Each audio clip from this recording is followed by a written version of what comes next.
Welcome, here I've got Samsung Galaxy Z Flip3 5G and I'm gonna show you how to change speed of the hyperlapse video recording at this device.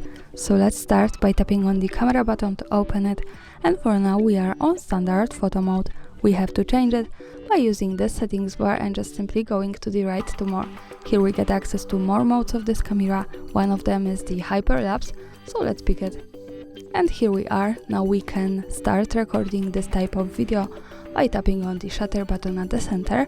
To change the speed of the hyperlapse, we have to move to right corner button, and here we can pick between speed auto, good for any conditions, or speed between 5 to 60, and also we have two extra speeds, 15 and 45 to night recording. So this is really cool thing, and also really good is that we have some short info from the device, which speed is good for which conditions we have when we want to record the hyperlapse.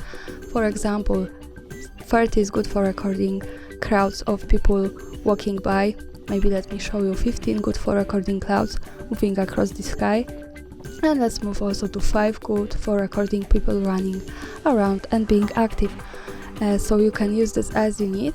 Now let me stay on the auto, because as you can see I don't have really good conditions to record this kind of video, so this is only an example, but let me start recording to show you how it works.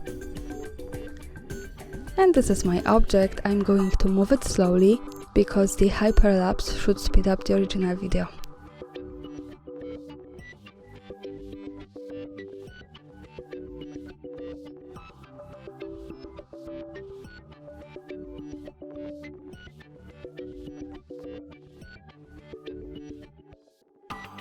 And now let's stop by tapping again on the shutter button to see the video. Let's move to the left one that follows us straight to the gallery. And this is how the hyperlapse video looks like at this device, so it's really fast. Thanks for watching, subscribe our channel and leave the thumbs up.